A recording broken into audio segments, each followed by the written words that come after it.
The end of official support for Windows 10 is rapidly approaching, and with that, I know a lot of you are wanting to install Windows 11 on unsupported hardware that may not have TPM 2.0, the right amount of RAM, secure boot, or even a supported CPU. And I also know many of you do not want to use third-party tools like Rufus in order to do this.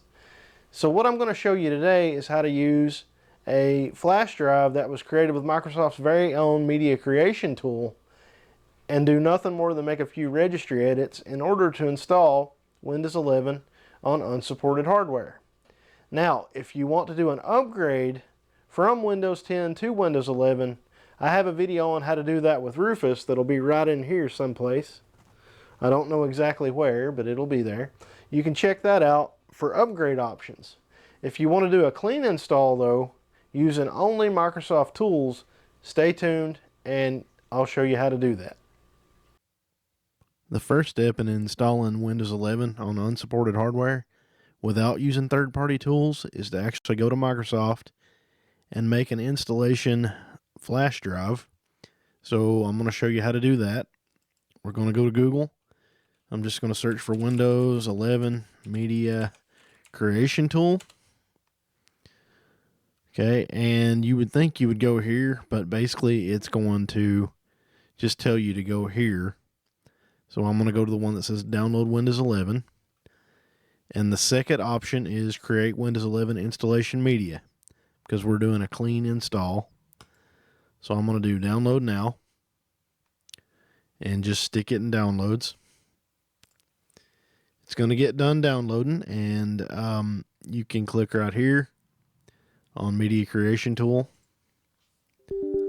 You'll have to give it permission. Tell it yes.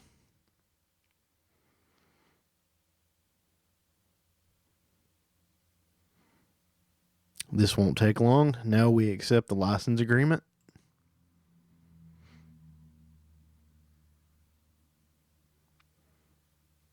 And then it's going to ask us, do we want to choose an edition recommended on the options for this PC?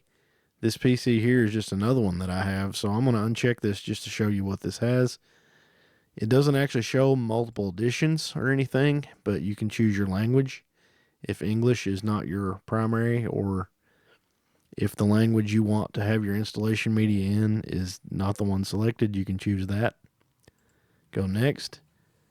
And we're going to use a USB flash drive. And I have it's basically an NVMe in an enclosure. So this is going to be really fast to create and install. But you can use a really cheap flash drive like the $5 ones you get in the checkout lane at the grocery store. Or sometimes you'll go to a conference and they'll hand them out with logos and stuff on them.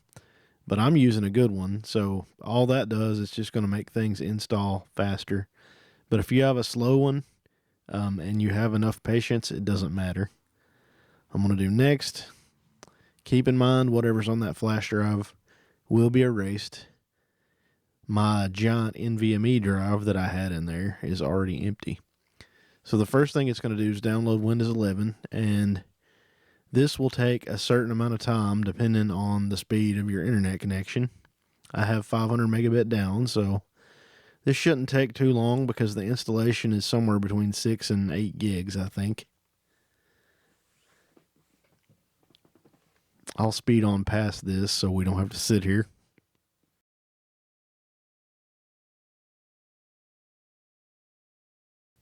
Once it gets done downloading, it's going to do a verification. And that should be pretty fast unless your PC is really slow. So, yeah, see, that didn't take long. And this is an older PC that I'm using to do this capture. And now creating the media will depend on the speed of the flash drive. Mine should go pretty fast. I'll speed on past this until it's about done.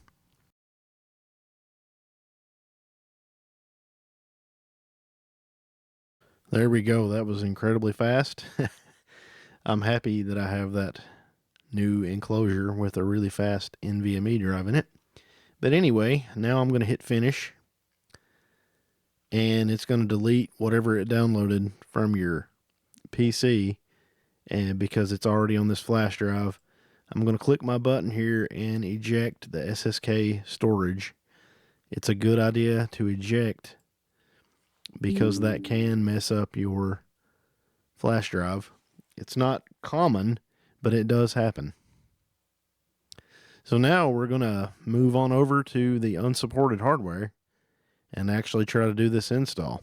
Here's our test setup. It's a i7 6700K, and it's clearly not supported because it's got to be 8th gen or more, and I know there's no TPM on this board. This was actually a pretty nice board back in the day. It's an Asus Z170A, and I got many years of good use out of it. So we were rocking 8 gigs of RAM, and otherwise just going with onboard graphics and whatever for simplicity. So to the left, which would be over here, you can see my laptop. There's my finger. That's going to be recording the output from the motherboard as we do this, because everybody has a cow when I don't do screen recording through OBS or Camtasia or something.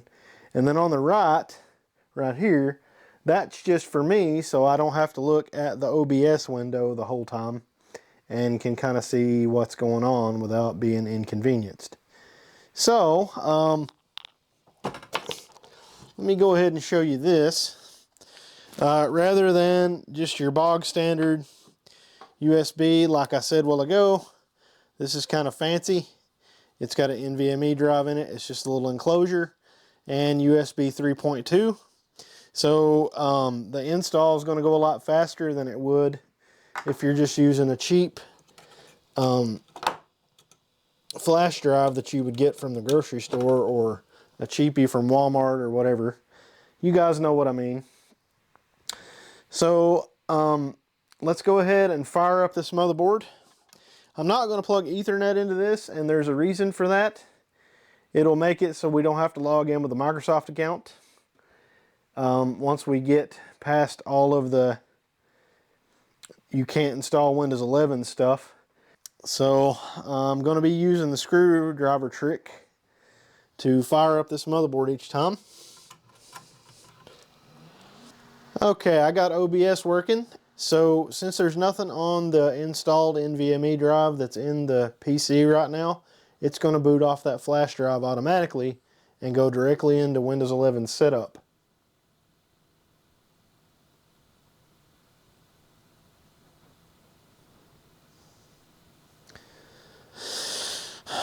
So we're going to pick our language settings and our keyboard settings. Before we do anything else, when we get right here, I'm going to do Shift F10, and the F10 key will be at the top of your keyboard. You don't press F and then the top 10, it's the F10 key. Okay, and this brings up a command prompt, and this may be kind of scary, but it's not. It's just type in reg edit and hit enter. Okay, and this is the registry. This is where Windows does a lot of its settings and whatnot. So we're going to go to the one called HKey Local Machine. I'm going to make this a little bigger, and I'm going to stretch out this stuff a little bit. It'll help us see things better a little bit later. You don't have to do that, but this is just for demonstration purposes. I want that to be wide so people can see. So we're going to go to HKey Local Machine, and then we're going to go to System. Then we're going to go to Setup. And once we get in here, we basically have to put something called a key, which is the registry's version of a folder. So I'm going to go to this right hand side after I click Setup, and I'm going to right click and I'm going to say New Key. And this key, I got to give it a name. See, it shows up over here, New Key #1. I'm going to say Lab Config. And you need to make sure to type that in with the right capitalization. That is case sensitive. So we do lab config, C-O-N-F-I-G. It's all one word, no space. Okay, so we're in this new key, and we're going to add 4 what's called D-word values, 32-bit D-word values. I'm going to right click, go to New, do D-word 32-bit value. And it doesn't matter what order you put these in. I'm going to start with bypass TPM check. I'm pretty sure this is case sensitive. I've always typed it in that way. So I'm going to hit enter and hit enter again. And then I'm going to change this value to a 1 and then click OK. And you can see the value is this big long hex string with a bunch of zeros and a 1 at the end. That's what we want. So I'm going to right click again, go to new, D-word value. We'll do bypass RAM check, which this PC I'm on wouldn't need this, but I'm just showing you for anybody with any of these kind of checks that need to be bypassed. We'll just do them all. It's not going to hurt anything. Okay, then I'm going to right click again, go to new, D-word value 32-bit, bypass secure boot check. Hit enter again, set it to 1, and you can either click OK or just hit enter. And finally, we're going to go to new, D-word value, and we're going to do bypass CPU check, which I think I would have to do with this machine because 6700K is not supported. All right, we do that and everything's peachy. So I'm going to close this. I'm going to close this. And I'm going to agree that everything's going to be deleted. We're going to install Windows 11. I don't have a product key. So now I'm going to pick my edition. I'm just going to go with Pro because I can. And at that point, it was going to tell us, like it did earlier, hey, this machine cannot install Windows 11. But look, it went right past it. So I'm going to accept. Remember, I am not hooked up to the internet right now. Nothing bad is going to happen except this other step I'm going to show you a little bit later won't work if you're connected to the internet. So let's go ahead and accept. And there's nothing special about this. I'm sure most of you have seen this a million times. Oh, we have to tell it where we're going to stick it. I want to put it on the unallocated space because that drive is empty. And I'll just say next. That's new. This everything's kind of moved around a bit. The options up here used to be at the bottom in the older installer. So let's go next. Now it should start doing the install, I guess. Yeah. It's just making sure that we know this is a clean install, which is the purpose of this video. Remember, I'm not using any third-party tools. This flash drive was created directly with Microsoft's own tool. And so now we just see this for a little while. I'll come back whenever this gets done. It shouldn't take too long because we have fast drives on either side. The install media and the drive in the machine. They're not the fastest, but they're fast enough.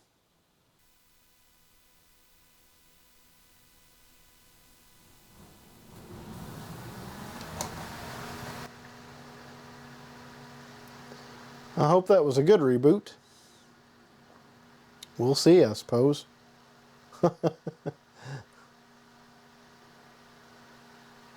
Otherwise, it means it's mad.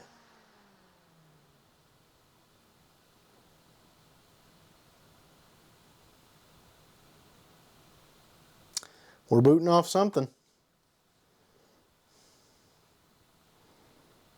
Alright, I think this is the install. That scared me. The new Windows 11 installer is just looks a little bit different. It's actually the first time I've used it. And I made installation media last week. And that wasn't a thing. So, I have no idea. There's a crazy windstorm going on right now outside. But I think it's just wind. Let's hope it stays that way.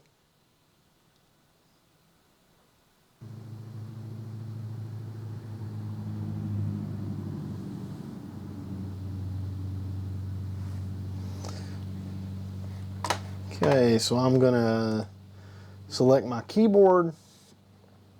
Yes, and I don't want to add another one, so I'll skip. All right, and I'm going to say I'm not connected, or this is the part where I actually do Shift F10 again. That ends up being pretty important. And I'm just going to make sure to click so that this has focus, that this window has focus. And you're going to type OOBE, as in the letter O, BE, and then backslash bypass NRO. And when you hit enter, your machine's going to reboot. Leave the internet unplugged.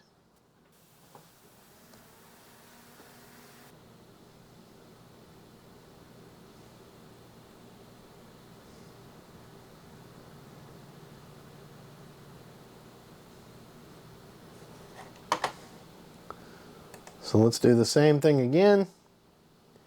Yes. Skip adding a layout. And I'm just going to say I don't have internet. And it's going to complain more than likely and say, you really need a... Oh, it doesn't anymore. It used to say, are you sure you can't get internet? We really want to sign you in with a Microsoft account. So I'm just going to put in a name and a real secure password.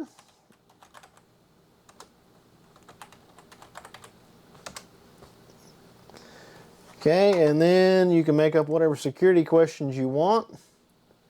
What's my pet's first name? Or my first pet's name? I don't know. Tacos. What's the name of the city where you were born? Tacos.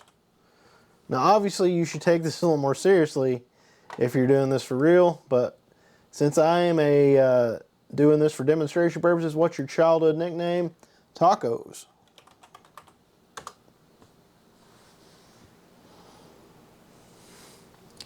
Okay, I do not want Microsoft knowing any of this stuff, so I'll just say no.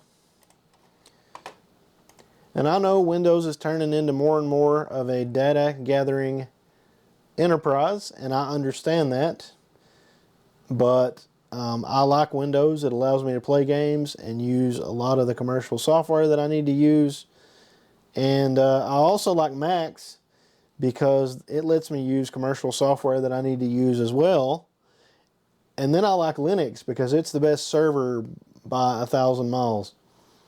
If I could have more of my commercial software on Linux, I'd probably, well, and I need my games too. I'm not going to lie. I do enjoy my PC games. I have for many, many, many years. So I love all operating systems. If there was one unified operating system that could do everything I wanted, I probably wouldn't fool with using 3 different operating systems for this, that, and the other. But they all have their advantages and disadvantages. We're almost there, ladies and gentlemen. All right, and here is Windows 11, and it doesn't have a lot of the bloat yet because I haven't hooked it to the internet. So let's go ahead and do that now, and then I'll run Windows Update just to show you that that does indeed work. That's a question I got from some people with my how to upgrade from Windows 10 to Windows 11 on older hardware. And that means that you keep all your settings and it's an in-place upgrade. So let me find my Ethernet cable. It's amongst all this jumble of foolishness somewhere. Ah, there it is. It's under the power supply. This is true professionalism right here, ladies and gents. All right, I'm going to fish that out.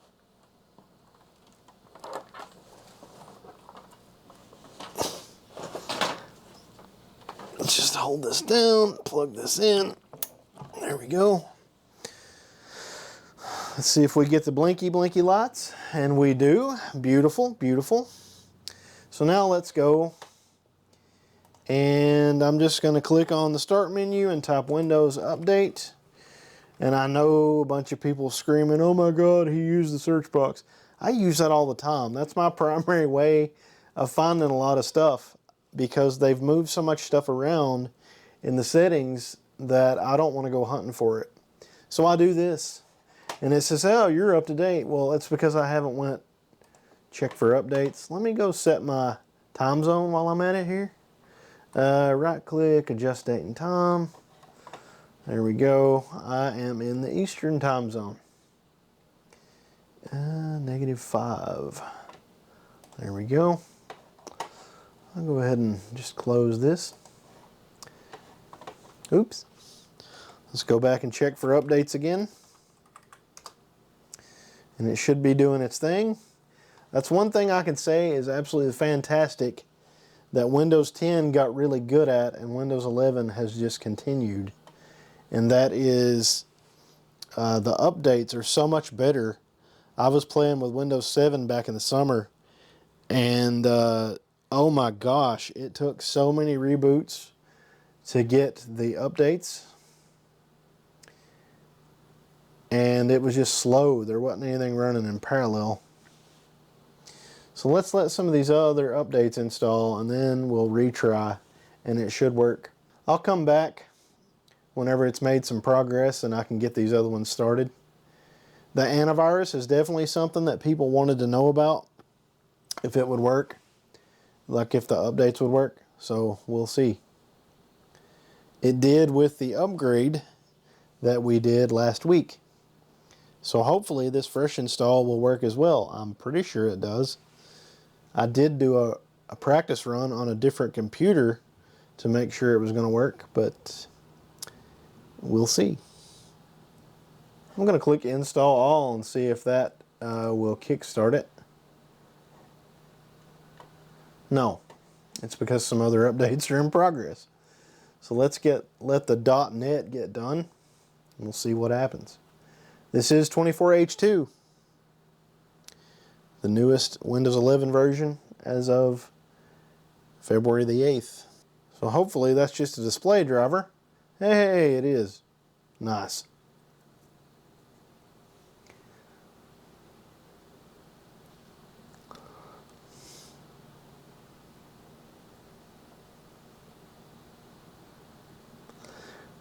I'm going to say something that will upset a lot of people. And that is, at any time, Microsoft could take away the ability to use that lab config hack that I showed you. And any updates that they do could brick your system.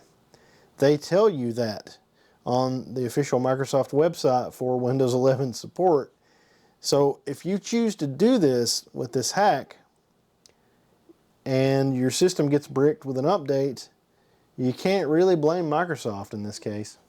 Let's go ahead and restart now. Should not take long to restart.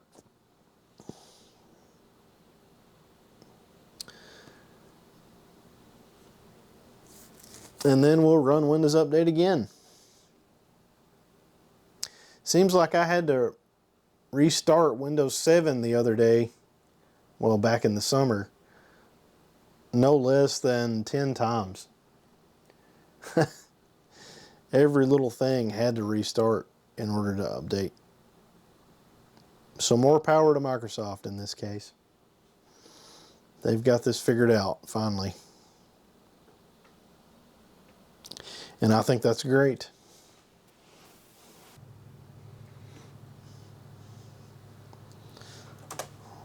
Let's put in our super secret password. Okay, let's finish setting up the PC. It's going to try to get me to log in. I'll just say remind me in 3 days.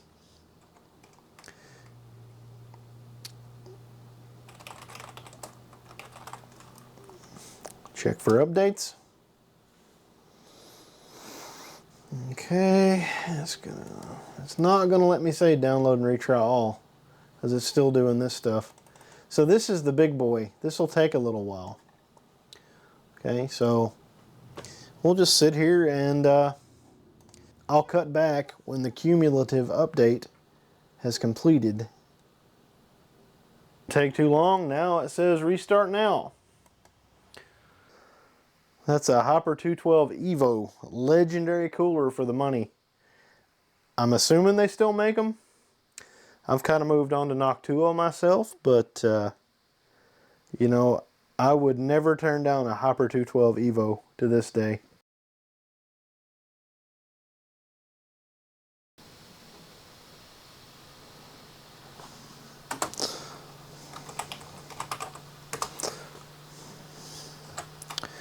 Windows update.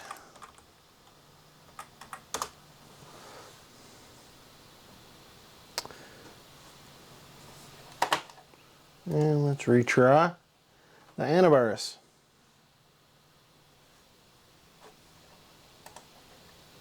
There we go. Had to click it twice for some reason. The antivirus and malicious software removal tools installed just fine. I'm going to check for updates again just to see if anything else rolls up. I don't think it will. Yeah, so check that out. So there you have it, ladies and gents. We've installed Windows 11 on unsupported hardware, and you didn't have to sign in with a Microsoft account, and it was able to install all the updates. That wasn't too bad, was it? We edited 4 registry keys, and then we did the command line trick to skip having to sign in with a Microsoft account. If you found this helpful, give me a like and a subscribe, and maybe share this around with other people you know that are having trouble installing Windows 11 on unsupported hardware. You guys have a great day. Thanks for watching, and I'll see you in the next one.